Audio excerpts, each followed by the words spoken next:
tal amigos? ¿Cómo están? Bienvenidos a su programa Diálogos Divinos. Estamos con el doctor Salvador Tomasini. Hola amigos. Elvi Carrión. Hola amigos, ¿cómo están? Y su servidora Alejandra López. Continuamos con la introducción a la Divina Voluntad, la lección número 20. Y es la segunda parte, ya vimos la primera parte, donde vimos el tema de los obstáculos para poder vivir en esta Divina Voluntad, que son bastantes obstáculos. Así es. Son bastantes y bueno, aparte de todo, hemos dejado para este programa, es el último sobre obstáculos, el obstáculo principal, ¿no? Que es la misma voluntad humana. Este es nuestro peor enemigo que tenemos para llegar a vivir en esta divina voluntad. Así que vamos a terminar y vamos a abarcar este tema de la voluntad humana como obstáculo. ¿Empezamos? Sería el temor. Hay otra parte de nuestra naturaleza humana que es el temor. Y en septiembre 2 de 1933, Jesús le dice a Luisa: hija mía bendita, ánimo, aleja de tu corazón todo temor. Esta es el arma que o mata o hiere el amor y hace perder la familiaridad con tu Jesús. Y yo no sé estar, ni quiero estar con quien quiere vivir de mi voluntad sin intimidad. Sería como si no fuese una sola cosa conmigo. Si esto fuera, no podría decir que es una, la voluntad que nos anima y forma tu vida y la mía, sino que debería decir, tú tienes tu voluntad y yo tengo la mía. Es curioso lo que dice, ¿no? Sin intimidar. O sea, querer vivir en la divina voluntad, pero con ese recelo, con ese temor de acercarnos tanto a Dios. Y eso es lo que nos está diciendo. O sea, hay que perder ese temor y arrojarnos totalmente sobre de él.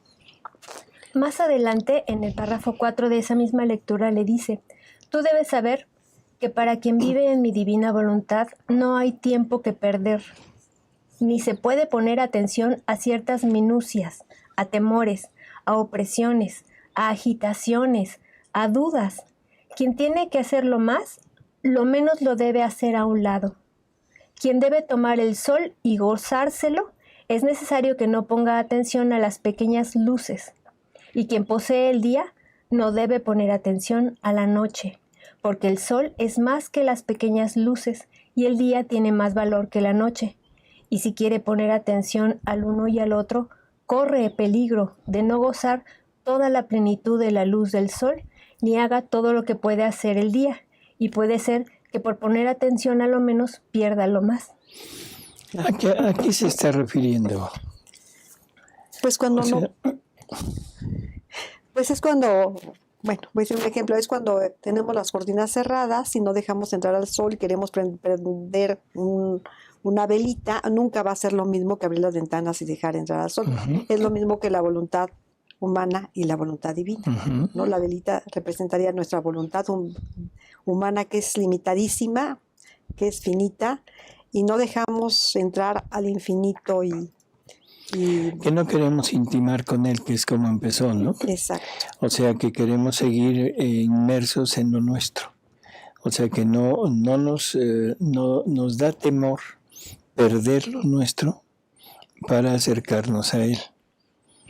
Sí, entonces... Entre nuestras prácticas piadosas de antes. Así es. Sí, a eso se refiere, ¿no? Va por ahí, exactamente, el temor, primero el temor de acercarnos a él y el temor de perder lo que tenemos. O sea, y pensando que puede ser bueno, pensando que es agradable a Dios. Bueno, agradable sí le es, pero desde la voluntad humana. Entonces, como que no tenemos el arrojo para creer lo que nos dice y dejar todo lo anterior. Y también porque implica una responsabilidad y tenemos miedo a esa responsabilidad. Así es, veces, ¿no? Así es. Bueno. Listo. Bueno, seguimos con el obstáculo de la turbación. Es una lectura de marzo 28, 1905, del libro 6, la lectura 99, en el párrafo 2. Dice: hija mía, en lugar de un disparate has dicho, dice, Si el alma está turbada, esta vida divina que yo voy formando queda también turbada. Y no solo esto, sino que jamás llega a cumplirse perfectamente. Ujú. O sea que no puede entrar Dios en un alma turbada. La turbación, o sea, siempre es algo producto de la voluntad humana, que va mezclado el temor, la angustia, la ansiedad, y eso no permite el estar atento siempre a la divina voluntad, por lo tanto no se puede llegar a vivir en la divina voluntad. Y todo eso va implicado en la desconfianza, no tener total Van confianza en Dios. junto con pegado, o sea, nuestro Señor los va describiendo uno por uno, pero en realidad si lo viéramos, van muchos que están formando un solo bloque, ¿sí? Pero ahorita Él lo está desglosando para ir teniendo, ir puntualizando en cada uno de ellos. Y en estos tiempos parece que el mundo siempre nos arroja la turbación, como que nos quieren tener siempre turbados, siempre pensando en cosas malas, en cosas que nos preocupan, que no podemos manejar, pero que nos tienen atentos en otras cosas, Así es. ¿verdad? O sea, es ese mundo exterior, ese ruido exterior que deberíamos de apagar. Y mientras no lo apaguemos totalmente, o sea, todo esto va a entrar en nuestro interior y nos va a ocasionar problemas. Y esos problemas no son de la divina voluntad, son de la voluntad humana. Entonces deberíamos de dejarlos y de encargarle nuestra vida, darle las riendas de nuestra vida a la divina voluntad. Ella sabrá para dónde nos lleva. Claro. La total confianza y total entrega. Así es. Digamos que lo contrario de la turbación sería la paz. Uh-huh. Y Jesús La dice, yo paz, soy la paz. la confianza, el abandono. O sea que es prácticamente la base de todo esto es el abandono. Pero el abandono va basado, va fundamentado en la perfecta confianza y ese abandono es en un desapego total. O sea, yo no puedo estar abandonado totalmente mientras yo no esté desapegado totalmente. Si yo tengo apegos a algo, no puedo decir yo me abandono en Dios, porque tengo nexos, tengo ataduras en lo humano todavía. El abandono es el quitar todo y decir, Señor, aquí estoy. Y lo que sea está bien, que tú me mandes está perfecto. Así es. No, No Yo tengo viví tu nada, voluntad. no quiero nada, ¿no? Ujú. El total de no desear nada, ¿no? Entonces, desapego, el abandono, la confianza y el amor es todo un conjunto que forma una sola entidad, que es el estar totalmente dependiendo y entregado a Él Y en paz. y en paz.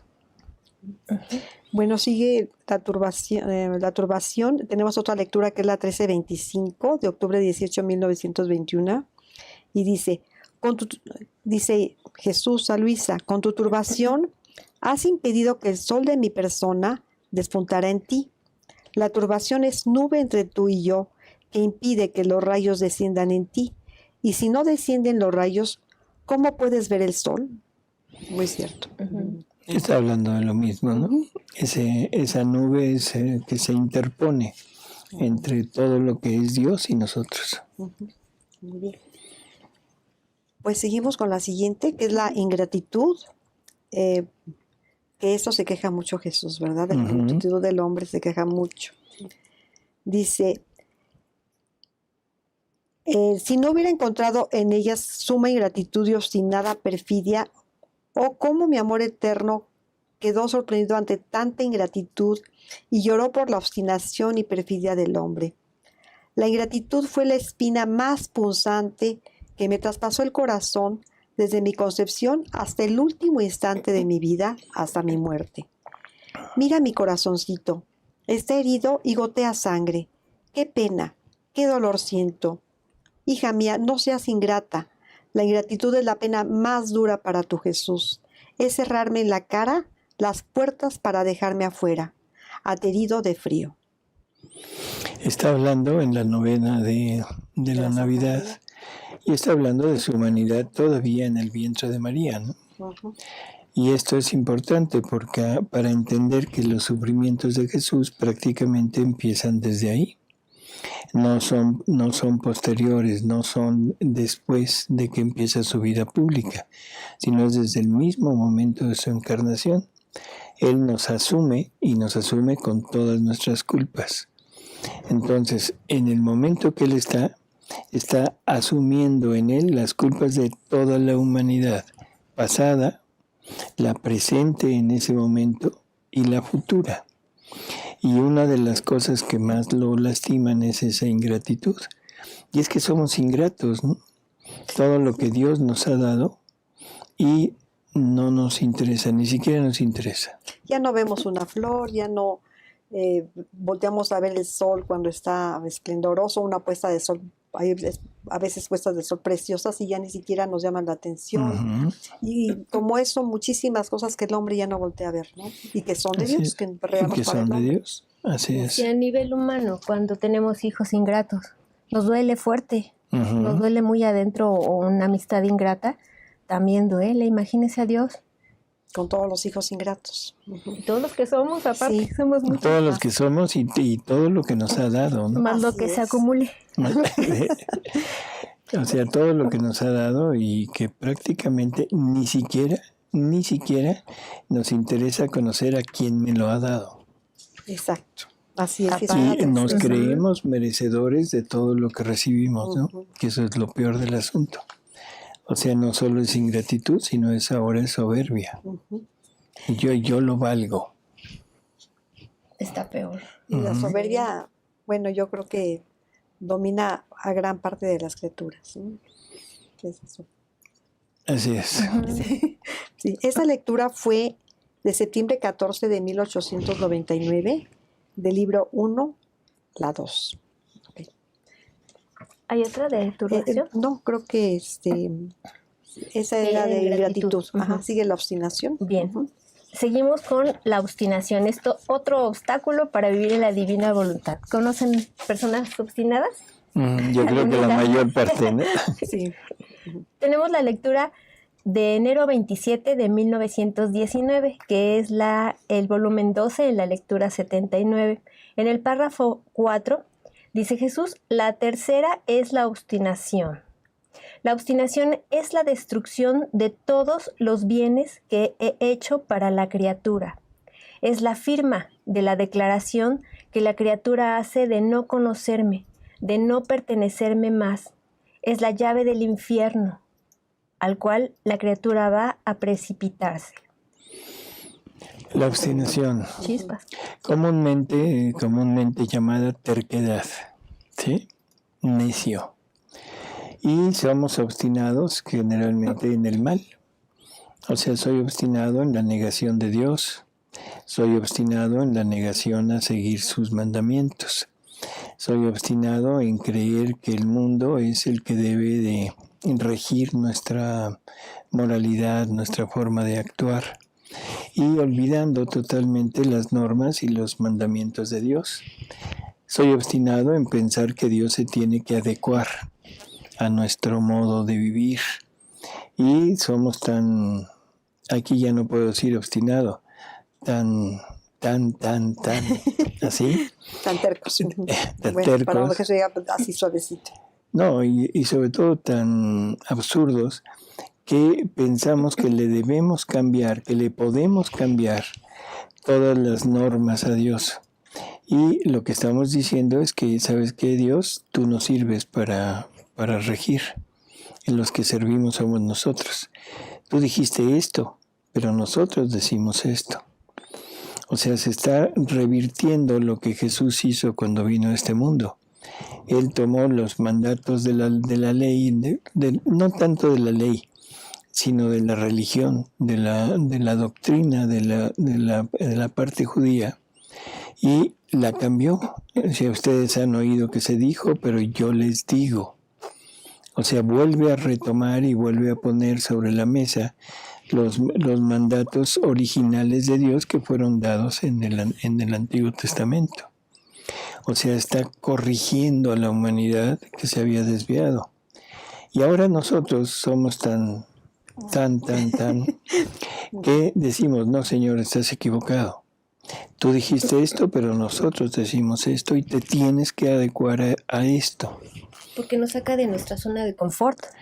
Nos saca de nuestra zona de confort y nos saca de nuestra postura ante Él. Eso es algo importante. O sea, yo siempre me siento inferior a Él y lógicamente tengo que acatar las órdenes de Él y a nadie le gusta obedecer. Y por eso se forman un propio Dios, un Dios a su medida, ¿no? Que son ellos mismos. Son ellos mismos. Entonces se dice, oye, si yo deseo esto, yo estoy sintiendo esto dentro de mí y Dios me lo prohíbe, no, Dios está mal. Y esto que yo estoy sintiendo es lo que debe ser y eso es lo que debemos cambiar. Y somos tan obstinados que les creemos. O sea, eso es algo que a mí en lo personal me causa mucha admiración.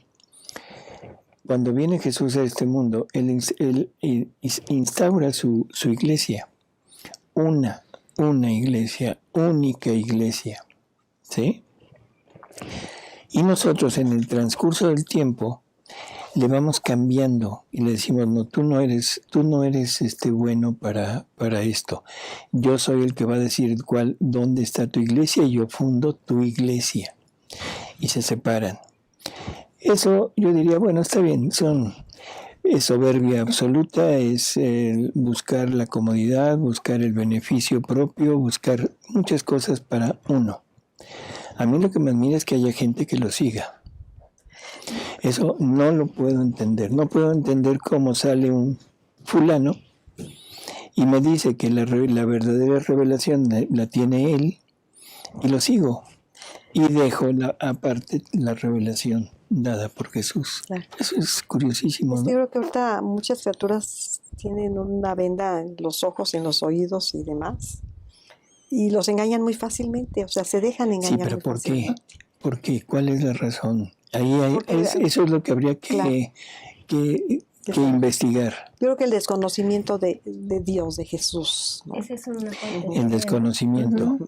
Pero hay algo más, porque ellos van buscando a Jesús. Ok.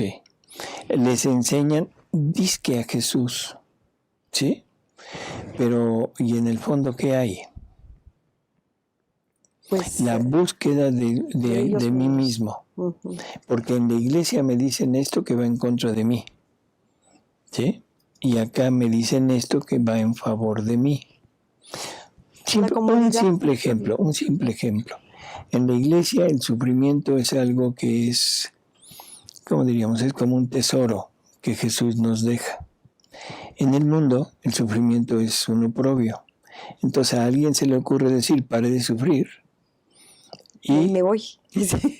Pare de sufrir. Claro. Y hay turbas que están en esos locales, no puedo decir iglesias porque no son iglesias, son locales, en donde se supone que es pare de sufrir y los engañan con supuestos y fingidos, ¿cómo diríamos? Milagros. Y con supuestos y fingidos beneficios, sobre todo económicos y de salud. Qué tremendo, ¿no? Tremendo. Y sin embargo, las personas que fundan eso se hacen muy ricas, o sea, es un negocio. Es que ellos sí están parando de sufrir. Ahí sí les funciona. Ahí sí les funciona. Sí. Bueno. Hay seguimos. Otra lectura donde habla de la obstinación. Es en la lectura 29, en la 17, de mayo 19 de 1931. Ahí dice Jesús en el párrafo 3. Ay, cuando en los corazones entra la dureza, la obstinación, se vuelven incapaces de recibir ningún bien. Las verdades, los mismos milagros están para ellos como muertos y sin vida. Corazones duros, difíciles de convertir. Así es. Y son frecuentes, ¿no? Bueno, esta es la parte, como decir, ahí terminamos con los obstáculos que Jesús va nombrando a través de los escritos. Pero decíamos al principio que vamos a tocar un tema que es el mayor obstáculo, que es la voluntad humana. O sea, en realidad yo pienso que es fácil entender. Si de lo que se trata es de que renunciemos a nuestra voluntad para hacer vivir la divina voluntad en nosotros, y que se fundan entre las dos, que la divina voluntad dote a nuestra voluntad con todo lo suyo para obrar juntos. En ese momento debemos entender que lo que Dios nos está pues proponiendo es ni más ni menos que el cielo en la tierra. O sea, nos está proponiendo darnos todo lo suyo, toda su naturaleza, su vida, su divinidad, sus actos. Y lo único que me pide es lo mío, que lo mío en realidad pues no tengo nada, ¿no? Entonces nos cuesta muchísimo trabajo el renunciar a lo nuestro, y ahí es donde yo quisiera recalcar las cosas. Una de las cosas principales es conocer qué es la voluntad. La voluntad no tenemos todavía idea exacta de qué sea la voluntad humana o la voluntad de Dios. En un principio pensábamos que la voluntad, como una potencia del alma, era lo que uno quería. Hoy cuando hablábamos de voluntad de Dios, es lo que Dios quería. Y lo tomábamos como ese acto volitivo de Dios. Yo quiero esto y yo tengo que obedecerlo. Viene Jesús y nos habla de su voluntad y nos dice, bueno, de la voluntad en general, y nos dice que la voluntad es una caja. Es como un almacén en donde están guardados todos nuestros actos. Nos dice que la voluntad es una potencia a la par de Él. La hizo y semejante a la de Él. Y que con la voluntad nosotros podemos hacer lo que queramos hacer, y que eso queda hecho para Él, para Dios. Y que con la voluntad se pueden hacer 1000 bienes, pero también 1000 males. Y que aunque no se lleven a cabo, quedan como hechos. O sea, quedan como actos que quedan guardados en nuestra voluntad. Nos habla de que la voluntad es el motor de nosotros. Es el motor en que nos mueve, y nosotros todo lo que hacemos, lo hacemos por el movimiento de la voluntad. Todo eso está muy bien, pero y ahora yo me pregunto, de repente dice Jesús que la voluntad es la que nos puede llevar a la condenación o la que nos puede llevar a la salvación. O sea, como que es la que decide hacia dónde tendemos. Hay 2 potencias más, que son la inteligencia y la memoria. La memoria nos fue dada para recordar todo lo que Dios ha hecho por nosotros y tener en cuenta toda esa parte de lo que Dios hizo, y que se lo debemos todo a Él. La inteligencia debería de servirnos para penetrar en las cosas de Dios, buscar a Dios, y sería la que le propiciara o le diera a la voluntad los elementos necesarios para que entendiera que Dios es, ¿cómo diríamos?, que es necesario seguir a Dios, ¿sí? Entonces, entre la inteligencia y la memoria deberían de unirse para indicarle el camino a la voluntad. Y en ocasiones se dice que dependiendo de los conocimientos que se le den a la voluntad, es el camino que la voluntad va a tomar. ¿No es cierto? Eso no es cierto. ¿Por qué no es cierto? Porque hay santos, voy a hablar de santidad humana, que han nacido, que han estado en un medio donde no se les ha educado para Dios, y sin embargo tienden a Dios. Y ha habido personas que son religiosas, que nacen en familias religiosas, que se les dan los principios religiosos y que sin embargo se van hacia el mal. Por lo tanto, no depende de lo que le dieron. Esa voluntad tiene algo en especial, que tiene la inclinación a llevar una vida personal y una vida de búsqueda para sí misma, y en donde nace la soberbia. Jesús nos dice que, por ejemplo, hablando de Luzbel, que era el ángel más agraciado. ¿Quién mejor que Luzbel, que tenía tantísima información de Dios, que era el que más se le parecía, el que más dones tenía? Y sin embargo dice Jesús que en su interior se generó un humito de soberbia, que no lo retuvo, no lo paró. Creció hasta la rebelión total de él. Así que la voluntad no es nada más como el recipiente, no es nada más el motor, sino que tiene una vida propia y que puede ir en contra de la misma inteligencia y de la misma memoria. ¿Sí se entiende? ¿Y será esto desde el germen? No, ¿verdad, doctor? Por eso vamos a dejar así simplemente como enunciado. ¿Quién mejor que Judas?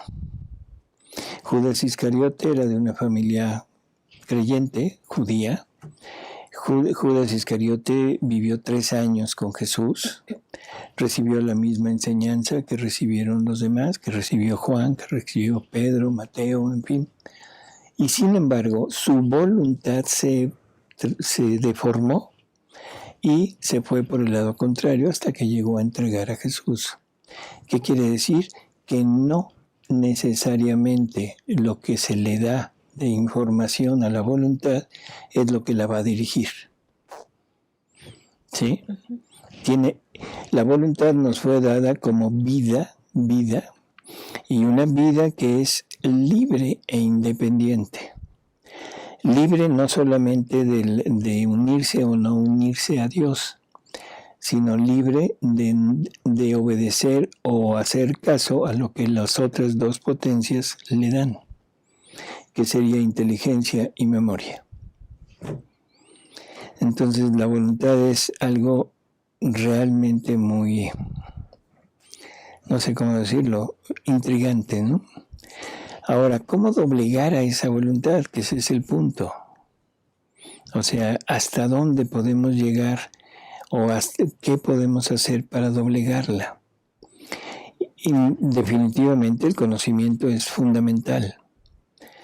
La memoria también, o sea, porque nos va a traer el recuerdo de todo lo que Dios ha hecho para nosotros. Pero ¿qué hay en el interior de esa voluntad que no le permite el dar el cambio, cambiar de rumbo hacia Dios? La soberbia. El ego. El ego, la parte del yo, ¿cómo diríamos? Esa búsqueda incesante de las satisfacciones personales. En fin, a mí me intriga realmente, ¿no? Sobre todo la falta de amor a Dios, ¿no? El amor a... Pues sí, pero es que la falta de amor simplemente es conocimiento, falta de conocimiento. Nadie ama lo que no conoce. Si no conoces a Dios, no puedes confiar en Dios. Si no puedes confiar, no puedes llegar a amarlo. Uh-huh. Entonces, la voluntad tiene algo más. No solamente es la cajita, no solamente es el motor, sino que tiene esa parte autónoma, ¿sí? Y ahí es donde puede estar el germen. Ese germen humano que es capaz de decir no, aún a pesar de todo lo que Dios le da, aún a pesar de la obstinación, de la turbación, de todo lo que hemos visto. Prácticamente la voluntad es la que decide, y a veces decide condenarse. No con la palabra condenarse, pero decide separarse de Dios. Y también al revés, personas que no conocen nunca la doctrina, enseguidita se abren y dicen sí. Así es. En época de Jesús, los paganos, que en este caso eran los romanos, hubo muchas conversiones. Así es. Que su idea y su educación era del paganismo con los dioses. Uh-huh.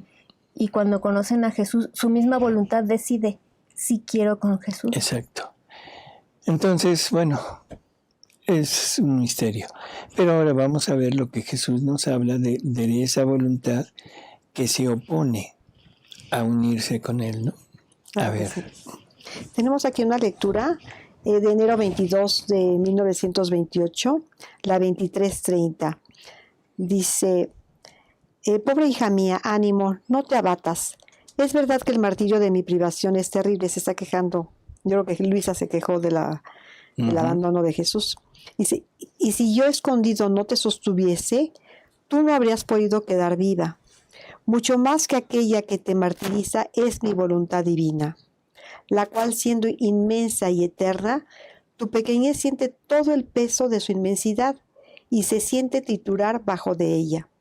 Pero debes saber, hija mía, que es su gran amor por ti, pequeña hija suya, y por eso su luz no quiere solo restaurar tu alma, sino también tu cuerpo.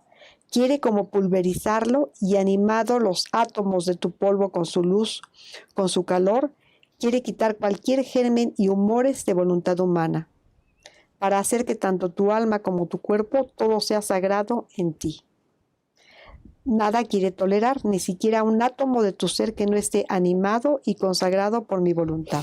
Ese es un punto importantísimo. Ni siquiera un átomo de tu ser.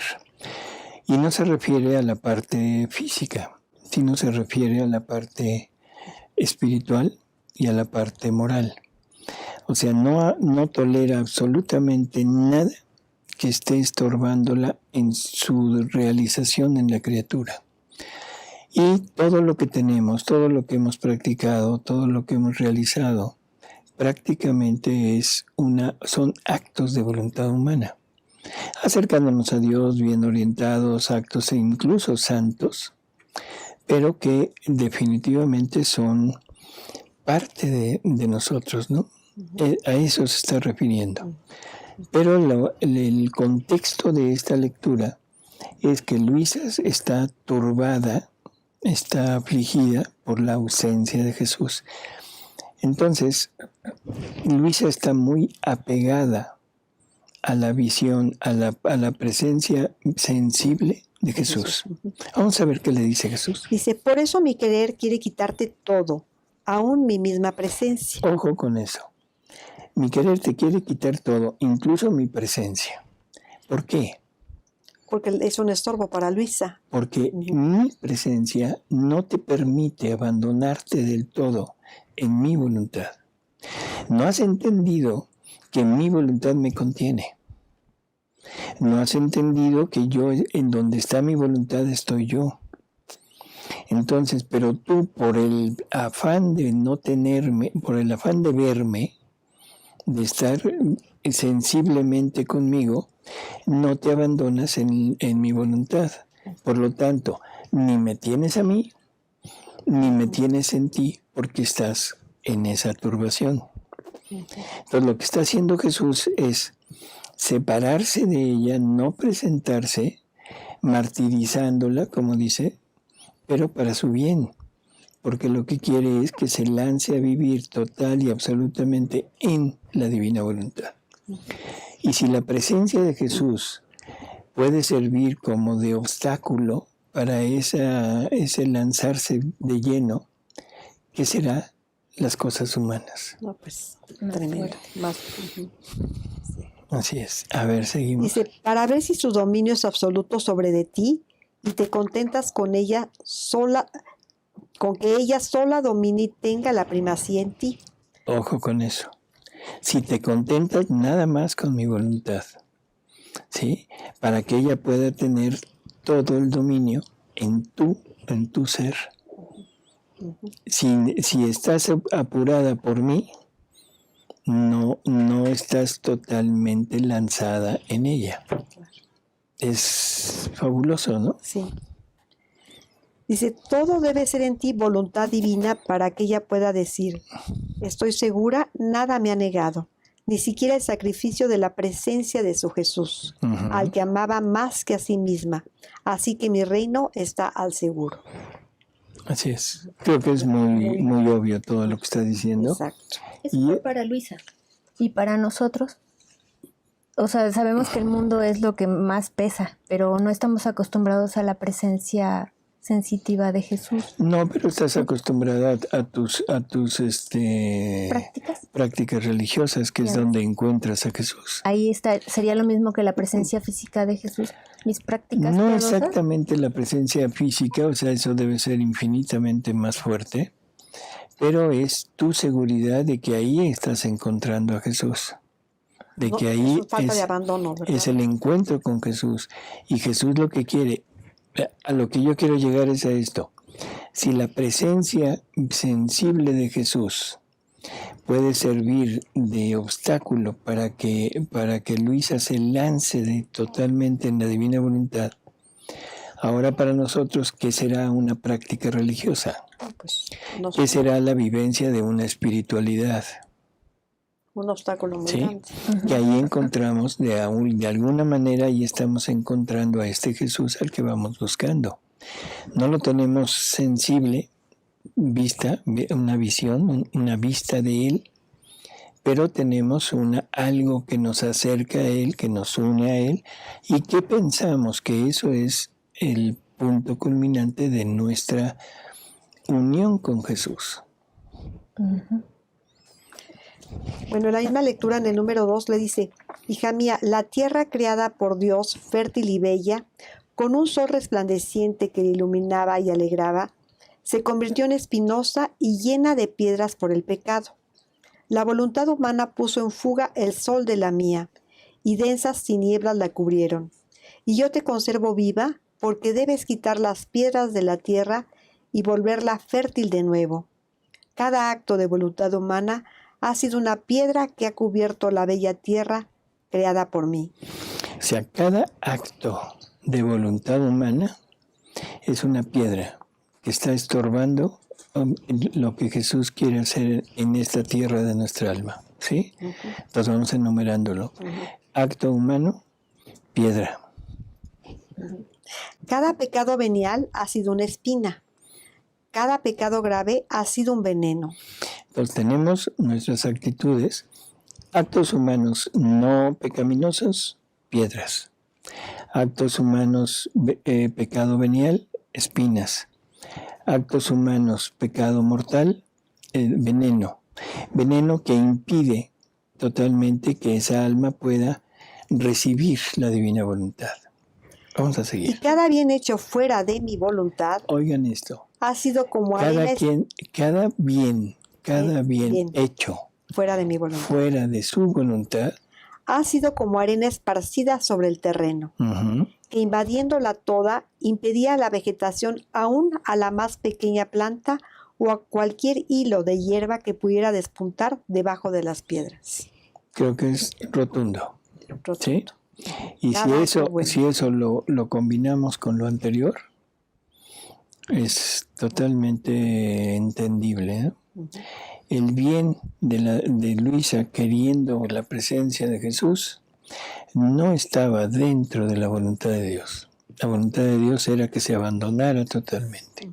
A su voluntad. Y eso es como arena que se riega sobre el piso y no permite que despunte ni siquiera la hierba. Está muy fuerte eso, ¿eh? ¿Está fuerte? Está fuerte, pero bueno. Ahora, hija mía, cada acto tuyo hecho en mi voluntad debe quitar una piedra. ¿Y cuántos actos se necesitan para quitarlas todas? Y con no dar jamás vida a tu voluntad, llamarás de nuevo a los refulgentes rayos del sol del Fiat Supremo a resplandecer sobre estos terrenos tenebrosos. Y estos rayos llamarán al viento impetuoso de la gracia, que con su imperio removerá toda aquella arena, esto es, todo aquel bien hecho no para cumplir mi querer, ni en él, ni por amor mío, sino más bien para rescatar estima, gloria, interés humano. Oh, cómo es pesado este bien aparente, más que arena que impide la vegetación a las almas y las vuelve de tal manera estériles que dan piedad.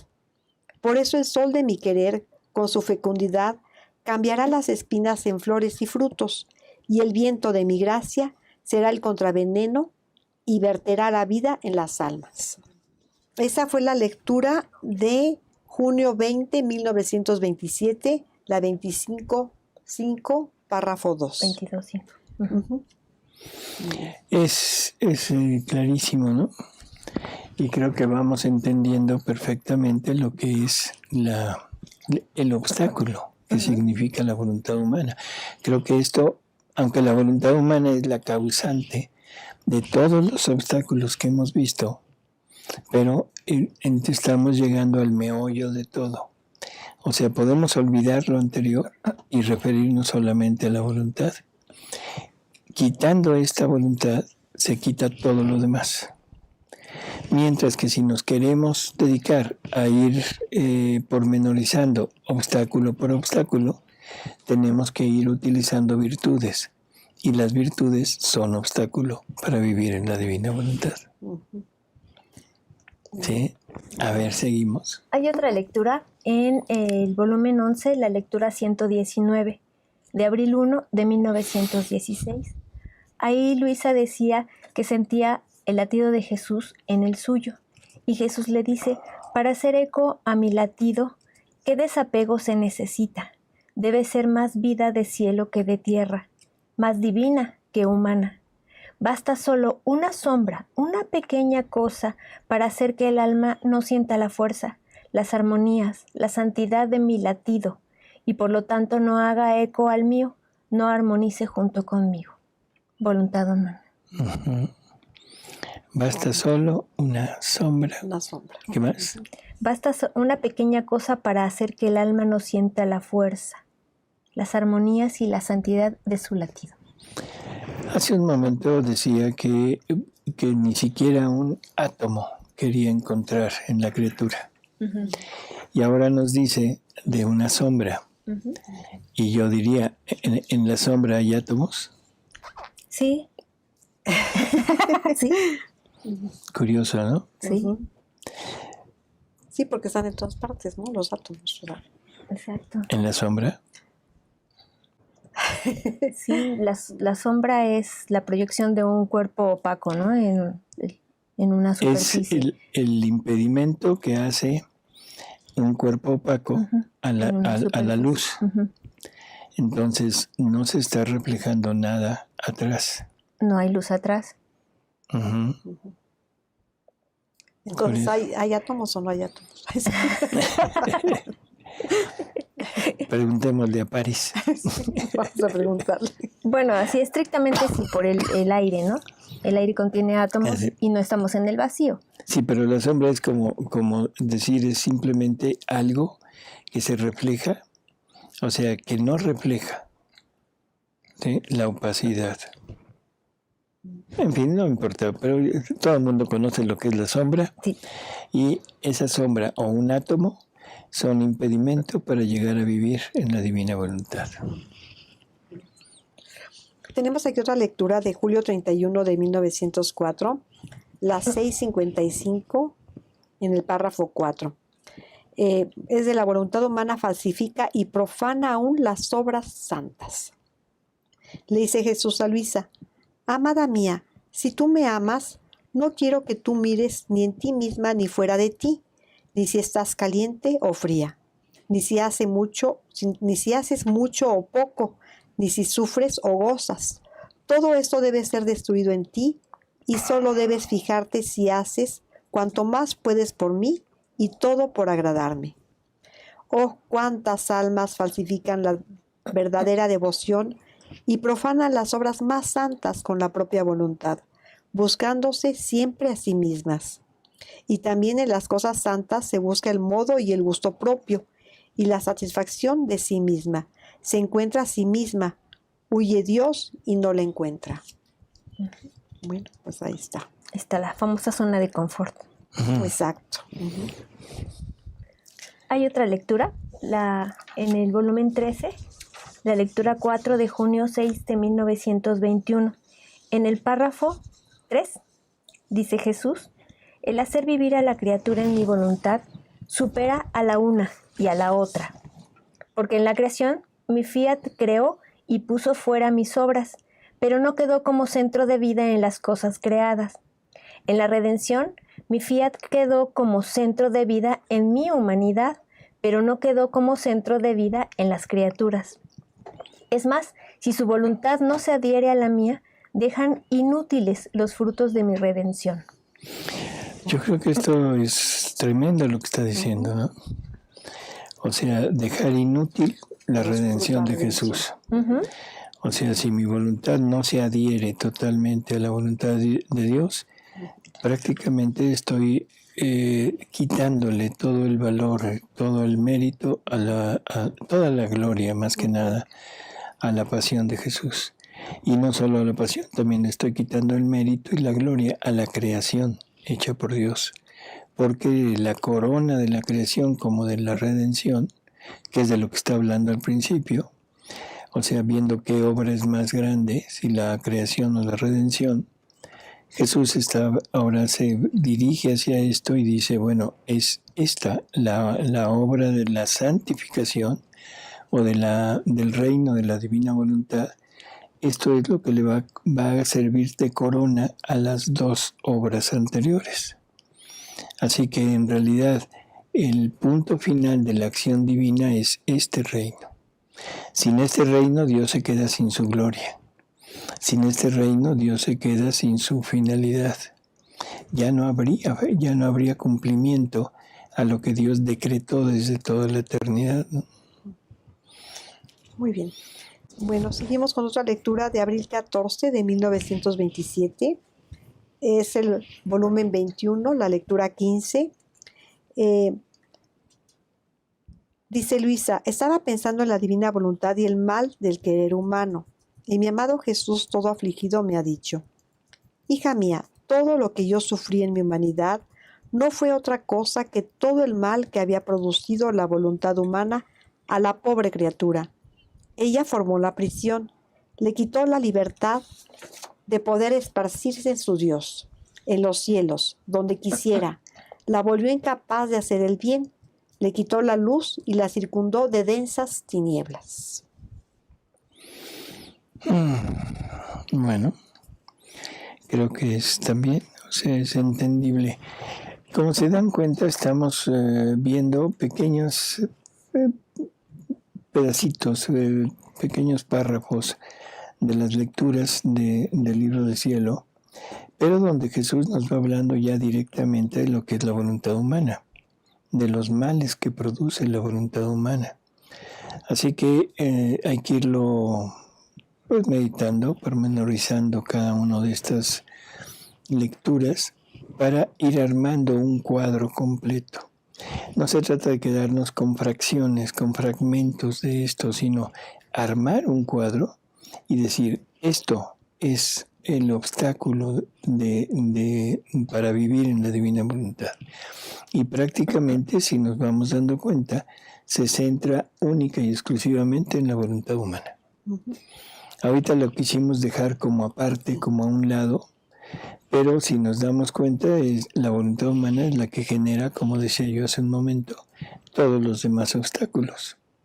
Por lo tanto, para poder entrar a vivir en la divina voluntad, lo que le dice Jesús a Luisa al principio, después de haberla desapegado, de haberla,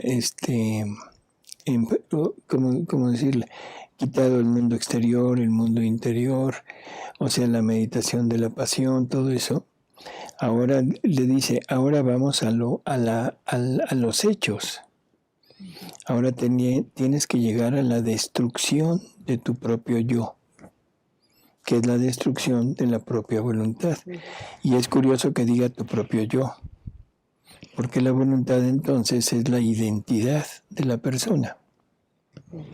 No sé si me explico. O sea, cuando decimos el yo, ¿qué estoy diciendo? Es lo que yo soy, es mi personalidad, mi presentación ante el mundo. Y eso es lo que tenemos que destruir, porque esa es mi voluntad. Y entonces empiezo a entender que mi voluntad soy yo mismo. ¿Y qué trabajo nos cuesta destruirnos? Así es. Mucho trabajo. Somos muy ególatras. Exacto. Nos encanta nuestro yo. ¿Sí? No importa lo que traigamos dentro, pero es algo que yo he formado, yo me he hecho, yo soy el que ha forjado todo lo mío y es tremendo, ¿no? Bueno, vamos a ver. Hay otra lectura en marzo 22 de 1937. Dice Jesús, ¿no sabes tú que el alma, sin la plenitud de mi voluntad y el pleno abandono en ella, es como la tierra sin agua, como las plantas sin sol, como el cuerpo sin el alma? y la pobre criatura como tierra sin agua que no es capaz de producir ni un hilo de hierba, así ella muere de sed, y es incapaz de hacer un pequeño bien.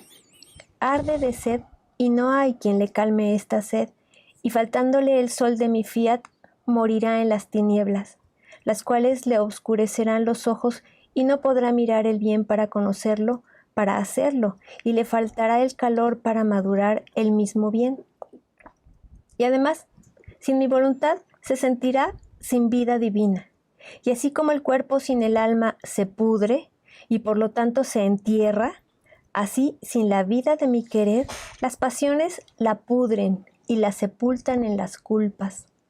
Además de esto, las opresiones, las turbaciones, detienen el vuelo en mi voluntad, pierde la velocidad y no puede seguir todas sus obras, y por eso, si no ha seguido todas nuestras obras, no puedo llevarla a tomar reposo en el seno de nuestra divinidad.